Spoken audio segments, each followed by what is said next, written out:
স্বাগতম জনাইছো আৰু এই মুহূৰ্তত মধ্যাহ্ন ভোজনৰ কৰ্মচাৰীসকলৰ বাবে ভাল খবৰ লৈ আহিছো আজিৰ কেবিনেটত ডাঙৰ সিদ্ধান্ত গ্ৰহণ কৰা হৈছে মধ্যাহ্ন ভোজনৰ কৰ্মচাৰীসকলৰ বাবে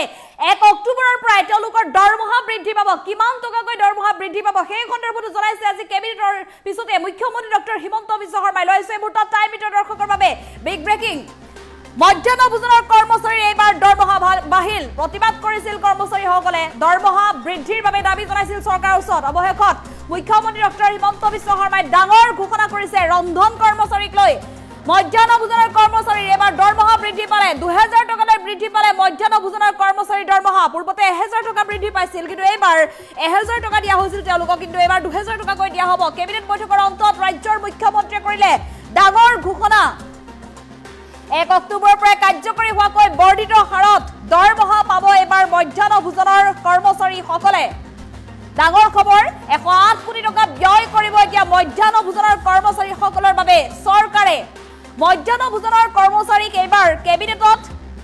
ডাঙৰ সিদ্ধান্ত গ্ৰহণ কৰিছে মধ্যাহ্ন ভোজনৰ কৰ্মচাৰীসকলক লৈ ৰাজ্য চৰকাৰ মুখ্যমন্ত্ৰী গৰাকীয়ে কেবিনেটৰ পিছতে কেবিনেট বৈঠকৰ পিছতে সংবাদমেল যোগে এই কথা জনাইছে আমি পুনৰ জনাইছো ডাঙৰ খবৰ মধ্যাহ্ন ভোজনৰ কৰ্মচাৰীসকলৰ দৰমহা বৃদ্ধি পাব আৰু 1 অক্টোবৰৰ পৰা তেওঁলোকৰ একাউণ্টত পূৰ্বতকৈ অধিক দৰমহা পাব পূৰ্বতে তেওঁলোকে 1000 টকা লাভ কৰিছিল কিন্তু এইবাৰ 2000 টকা লাভ কৰিবলৈ সক্ষম হ'ব আৰু 1 অক্টোবৰৰ পৰা তেওঁলোকৰ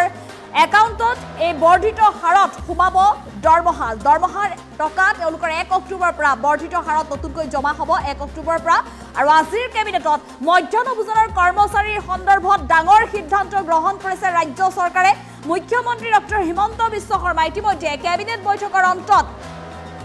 সংবাদমেল পাতি মধ্যাহ্ন ভোজনৰ কৰ্মচাৰীসকলক এই ভাল খবৰ দিছে আমি পুনৰ জনাইছো মধ্যাহ্ন ভোজনৰ কৰ্মচাৰীৰ বাবে এইবাৰ কেবিনেটে ভাল খবৰ লৈ আহিছে দৰমহা বাঢ়িব এইবাৰ মধ্যাহ্ন ভোজনৰ কৰ্মচাৰীৰ 1 অক্টোবৰৰ পৰা বৃদ্ধি পাব দৰমহা 1 অক্টোবৰৰ পৰা তেওঁলোকৰ একাউণ্টত বৰ্ধিত হাৰত দৰমহা ডিপজিট হ'ব মুখ্যমন্ত্ৰী ডক্টৰ হিমন্ত বিশ্ব শৰ্মাই ডাঙৰ ঘোষণা কৰিছে আজিৰ দিনটোত কেবিনেটত কেইবাটাও গুৰুত্বপূৰ্ণ সিদ্ধান্ত গ্ৰহণ কৰা হৈছিল আৰু আটাইকেইটা গুৰুত্বপূৰ্ণ সিদ্ধান্তৰ ভিতৰত অন্যতম হৈছে মধ্যাহ্ন ভোজনৰ কৰ্মচাৰীসকলক লৈ দৰমহা বৃদ্ধিৰ এয়া ডাঙৰ খবৰ মধ্যাহ্ন ভোজনৰ কৰ্মচাৰীসকলৰ দৰমহা বৃদ্ধিৰ বাবে কেইবাবাৰো এক প্ৰকাৰ ৰাজপথলৈ ওলাই আহিছিল প্ৰতিবাদকাৰীসকল মধ্যাহ্ন ভোজনৰ কৰ্মচাৰীসকল কিন্তু এইবাৰ অৱশেষত ভাল খবৰ দিলে মুখ্যমন্ত্ৰী গৰাকী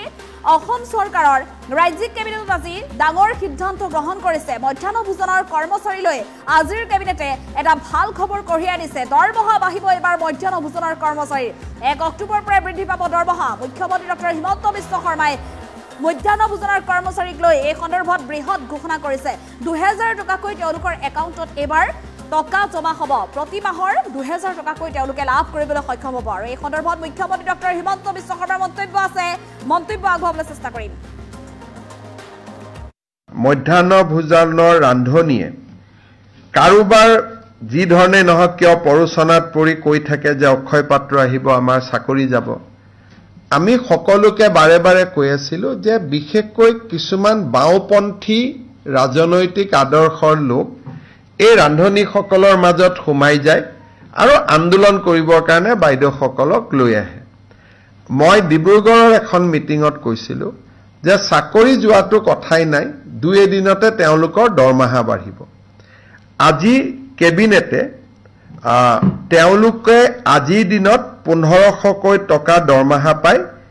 1 অক্টোবৰৰ পৰা তেওঁলোকৰ দৰমহা আমি 2000 টকালৈকে বৃদ্ধি কৰিছোঁ অৰ্থাৎ ৰাজ্য চৰকাৰে 500 টকা আগতে দি আছিল কেন্দ্ৰই 1000 দি আছিল এতিয়া কেন্দ্ৰই 1000 দিব ৰাজ্যই 1000 দিব টোটেল 2000 টকা এগৰাকী মধ্যাহ্ন ভোজনৰ বাইদেৱে ৰান্ধনিয়ে লাভ কৰিব আৰু এই আঁচনিটো ৰূপায়ণ কৰিবলৈ যাওঁতে ৰাজ্য চৰকাৰে 108 কোটি টকা খৰচ কৰিব লাগিব মধ্যাহ্ন ভোজনৰ ৰান্ধনিয়ে কাৰোবাৰ যি ধৰণে নহওক কিয় পৰোচনাত পৰি কৈ থাকে যে অক্ষয় পাত্ৰ আহিব আমাৰ চাকৰি যাব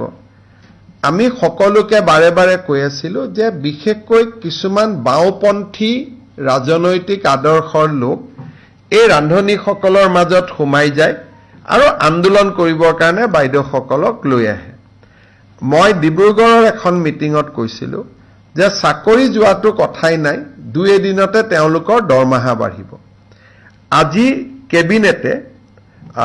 তেওঁলোকে আজিৰ দিনত 1500কৈ টকা দৰমহা পায় 1 অক্টোবৰৰ পৰা তেওঁলোকৰ দৰমহা আমি 2000 টকালৈকে বৃদ্ধি কৰিছো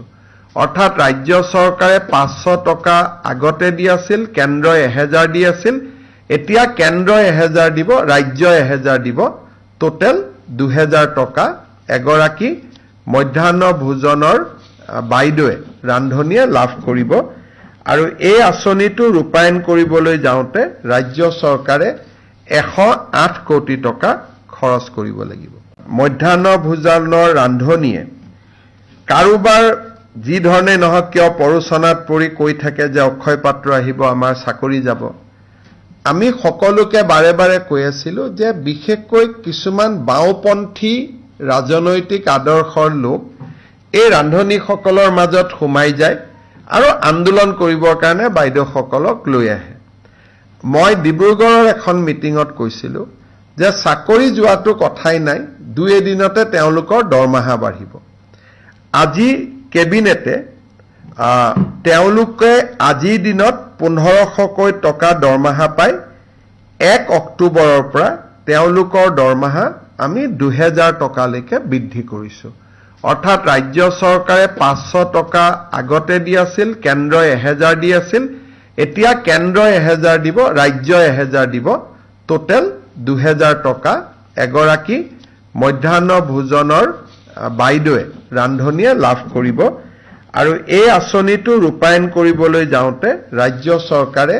108 কোটি টকা খৰচ কৰিব লাগিব মধ্যাহ্ন ভোজনৰ ৰান্ধনীয়ে